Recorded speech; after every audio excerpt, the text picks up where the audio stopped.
എല്ലാവിധ അറിവുള്ള ആളുകളാണ് മലയാളികൾ. എന്നിട്ട് എല്ലാ പൊട്ടത്തരത്തിലും പോയി ചാടുന്നത് ഈ മലയാളികളാണ്.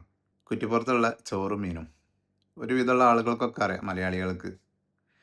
ഇപ്പോഴത്തെ ഒരു ട്രെൻഡാണ് ഭക്ഷണം എവിടെ ഉണ്ടോ പണ്ടത്തെ ഒരു ചൊല്ലുണ്ട്, പത്തായത്തിലെ നെല്ലുണ്ടെങ്കിൽ വയനാട്ടിൽ നിന്ന് എലി വരുന്നുള്ളത്. ഫുഡ് എവിടെയാണോ നല്ല ഫുഡ് കിട്ടണം, നല്ല ടേസ്റ്റി ഫുഡ് കിട്ടണം, അങ്ങോട്ട് പിന്നെ ദൂരമോ അതല്ലെങ്കിൽ അവിടുത്തെ പിന്നെ ബ്ലോക്കോ അല്ലെങ്കിൽ അവിടുത്തെ മറ്റുള്ള അതൊന്നും ഒരു വിഷയമല്ല, പ്രൈസ് ഒന്നും ഒരു വിഷയമല്ല, നമ്മൾ അങ്ങോട്ട് പോകും.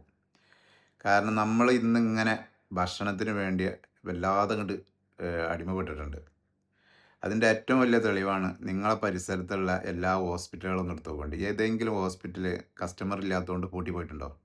അതിന് പകരം മറ്റുള്ള ചില ഷോപ്പുകൾ നോക്കിക്കോണ്ടി, ആളെ കിട്ടാത്തതുകൊണ്ട്, കസ്റ്റമർ ചെല്ലാത്തതുകൊണ്ട്, കസ്റ്റമർ ഇല്ലാത്തതുകൊണ്ട്, സാധനത്തിന് വില കൂടിയതുകൊണ്ട് ഒക്കെ എത്ര എത്ര ഷോപ്പുകൾ പൂട്ടി പോയിട്ടുണ്ട്. ഏതെങ്കിലും ഹോസ്പിറ്റൽ പൂട്ടിയിട്ടുണ്ടോ? പണ്ട് കാലങ്ങളിലൊക്കെ 2 ലക്ഷം റുപ്യ ഏറ്റവും വലിയ ചികിത്സ അല്ലേ? ഏതൊരു ചെറിയ ഓപ്പറേഷൻ വന്നു കഴിഞ്ഞാൽ ഇനിയിപ്പോൾ വലിയ കുഴപ്പമില്ലാത്തൊരു ഓപ്പറേഷൻ ആണെങ്കിൽ പോലും ഒരു 1 ലക്ഷം മുതൽ 2 ലക്ഷം റുപ്യയിൽ ഒതുങ്ങിയെന്ന്. ഇന്നങ്ങനെയല്ല.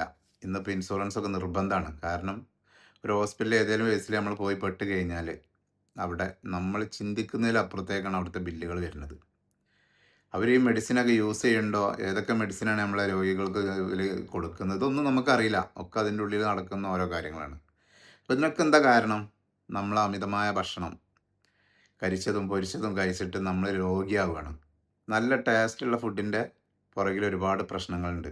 അത് സത്യം പറഞ്ഞാൽ ഞാനുൾപ്പെടെ ഉള്ള ഒരു മലയാളികളും അത് നോക്കണില്ല. അവിടെ പോയി ഭക്ഷണം കഴിക്കണം, ടേസ്റ്റി ഫുഡ്. അവിടെ നിന്നല്ല, എവിടെ ആയാലും എവിടെയാണോ നല്ല ടേസ്റ്റ് ഫുഡ് കിട്ടുന്നത് അവിടെ വീണ്ടും വീണ്ടും ആളുകൾ ചെല്ലും. അവിടെ ഇനി എത്ര പ്രശ്നം ഉണ്ടായാലും എത്ര വില കൂടിയാലും. ഇപ്പം ഇന്നലെ 200 രൂപ പറഞ്ഞ മീനിന് 300 രൂപ ഈടാക്കിയെന്നാണ് പറഞ്ഞത്. അതെന്തായാലും കടക്കാരത്ത് വന്നൊരു മിസ്റ്റേക്ക് തന്നെയാണ്. അത് തെറ്റാണ്, തെറ്റല്ല എന്നല്ല കേട്ടോ, അത് തെറ്റ് തന്നെയാണ്. പക്ഷെ ഞാനൊരു കാര്യം ചോദിക്കട്ടെ, ഇന്ന് മാർക്കറ്റിൽ ഏറ്റവും ചെറിയ മീനിന് വരെ എന്താ റേറ്റ് നിങ്ങൾക്കൊക്കെ അറിയാം, എല്ലാവർക്കും അറിയണ കാര്യമാണ്. അപ്പോൾ അങ്ങനെയുള്ളൊരു സമയത്ത് ഇത്രയും ഐറ്റംസ് വലിയ വലിയ മീനുകളൊക്കെ മേടിക്കുമ്പോൾ എന്തായാലും അതിൻ്റേതായ പ്രൈസ് അവിടെ ഉണ്ടാവും. ഇതൊക്കെ നമ്മൾ ഇതൊക്കെ നമ്മൾ അറിഞ്ഞ് ഏകദേശം മനസ്സിലാക്കിയിട്ട് വേണം അവിടെ പോവാനും അവിടുന്ന് ഭക്ഷണം കഴിക്കാനും. അവിടെ പോയി അടി ഉണ്ടാക്കാനും അവിടെ പോയിട്ട് ആ ഹോട്ടലിൽ അടിച്ച് തകർക്കാനും അതിനൊന്നും നമ്മൾ നിൽക്കരുത്. നമുക്ക് താല്പര്യമുണ്ടോ നമ്മൾ പോയാൽ മതി. അവർ നമ്മളെ വിളിച്ചു വരുത്തുന്നില്ലല്ലോ. അവരെന്തായാലും ലോ പ്രൈസിൽ സാധനം തരൂല. കാരണം അത്രയും ആളുകൾ അവിടെ, സ്റ്റാഫുകൾ അവിടെ ജോലി ചെയ്യുന്നുണ്ട്. അവർക്ക് അതിൻ്റെ വാടക കൊടുക്കണം. അവരിപ്പോൾ 300-ന് വാങ്ങിയ മീൻ 300-ന് പൊരിച്ച് തരുമോ? ആ 300-ന് മേടിച്ച മീനിൻ്റെ ബാക്കിൽ എന്തെല്ലാം കാര്യങ്ങൾ കഴിഞ്ഞാലാണ് അതൊരു ഫുഡ് ലെവലിലേക്ക് നമുക്ക് ടേസ്റ്റിലെത്തുന്നത്. അപ്പോൾ അതൊക്കെ നമ്മൾ മനസ്സിലാക്കിയിട്ട് ടേസ്റ്റ് ഉണ്ടോ, നല്ല സാധനമാണോ, നല്ല പൈസ കൊടുക്കേണ്ടി വരും. അതൊരു വശാട്ടോ. അപ്പോൾ അവിടെ ഇതൊന്നുമല്ല, അവിടെ വില പറഞ്ഞു കൊടുത്തുള്ള പ്രശ്നമാണ്. അതെന്തായാലും ഒരു മിസ്റ്റേക്ക് തന്നെയാണ്. അതൊക്കെ സംസാരിച്ച് ക്ലിയർ ചെയ്യാം. അത് രണ്ടു കൂട്ടർക്കും ആവായിരുന്നു. പക്ഷെ ഒരടിച്ച് പ്രശ്നം ഉണ്ടാക്കി ഞാൻ അവിടെ അവരെ പിന്നെ ഇതാക്കി പറയല്ലോ കേട്ടോ. അപ്പോൾ അവിടെ പോകുമ്പോൾ ഇതുപോലെയുള്ള മിസ്റ്റേക്കുകൾ പറ്റും. കാരണം അവരൊരു റേറ്റ് പറഞ്ഞ മീനോ അതല്ലെങ്കിൽ മറ്റുള്ള ഒരു എന്തെങ്കിലും മിസ്റ്റേക്കൊക്കെ വന്നാൽ പറഞ്ഞു തീർക്കുക. അല്ലാതെ ഒരു സ്ഥാപനത്തെ തുടച്ചു നിൽക്കാനുള്ള ഒരു പ്രശ്നം ഉണ്ടാക്കരുത്.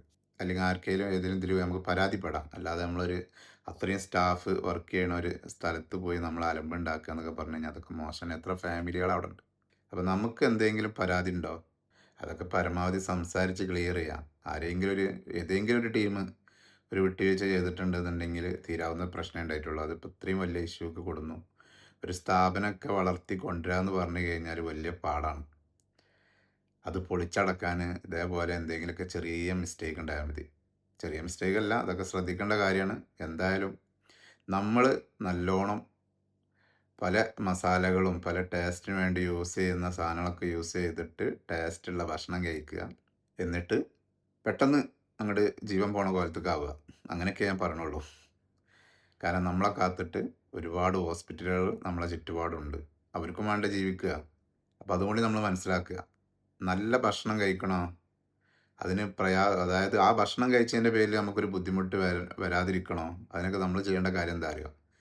നമുക്ക് നമ്മുടെ മാർക്കറ്റിൽ മീനുകളൊക്കെ കിട്ടും. അതൊക്കെ മേടിക്കാം. നമ്മുടെ വീട്ടിൽ കൊണ്ടുപോയിട്ട് നമ്മളെ മസാല ചേർത്തിട്ട് നമ്മൾക്ക് ഇഷ്ടമുള്ള രൂപത്തിൽ ഉണ്ടാക്കാം. അങ്ങനെ ആകുമ്പോൾ അതിൽ പ്രശ്നങ്ങളൊന്നും വരാനില്ല. മറ്റ് ഹോട്ടലുകളിലെ ഏത് ഫുഡ് നിങ്ങൾ കഴിച്ചാലും, അതിന് ചിക്കൻ ആയിക്കോട്ടെ, ബീഫ് ആയിക്കോട്ടെ, മീനായിക്കോട്ടെ, ഏത് വിധേനയുള്ള ഫുഡാണോ നമ്മൾ പിന്നെ മേടിച്ച് കഴിക്കണത്, അതിനൊക്കെ അതിൻ്റെ പിന്നിൽ ഒരുപാട് പ്രശ്നങ്ങളും അസുഖങ്ങളും വരാനുണ്ട്. കാരണം അങ്ങനെ അസുഖങ്ങൾ വരാൻ ഉണ്ടെന്ന് പറയാൻ കാരണം എന്താ വെച്ച് കഴിഞ്ഞാൽ ഇത്രയും ടേസ്റ്റിൽ നിങ്ങൾക്ക് ഫുഡ് നമുക്ക് എഫക്റ്റ് ചെയ്യുന്നുണ്ടെങ്കിൽ അതിൻ്റെ പിന്നിൽ അങ്ങനെയാണ്. അത് ഹോട്ടൽ നടത്തുന്നവർക്കേ അറിയുള്ളൂ. എന്തായാലും അവർ നമ്മളെ നന്നാക്കാതിരിക്കുകയല്ല, അവർക്ക് നന്നാവാനല്ലേ. അപ്പോൾ അതൊരു കാര്യം ആ ഒരു കാര്യം എല്ലാവരും മനസ്സിലാക്കിയിരിക്കുന്നത് നല്ലതാണ്. എവിടെ പോയി ഭക്ഷണം കഴിക്കുന്നുണ്ടോ അതിൻ്റെ പിന്നിൽ നമുക്ക് പരമാവധി ഇപ്പോൾ പുറത്തെവിടെയൊക്കെ യാത്ര ചെയ്യുകയാണെങ്കിൽ സിമ്പിളായിട്ടുള്ള ഫുഡ് കഴിക്കുക. പ്രത്യേകിച്ച് കരിച്ചതും പൊരിച്ചതും മസാലകളുള്ള ഫുഡൊക്കെ ഒഴിവാക്കുക. അതൊക്കെ ഭയങ്കര കേടാണ്. എല്ലാവിധ അറിവുള്ള ആളുകളാണ് മലയാളികൾ. എന്നിട്ട് എല്ലാ പൊട്ടത്തരത്തിലും പോയി ചാടുന്നത് ഈ മലയാളികളാണ്. അല്ലേ? അങ്ങനെയാണ്.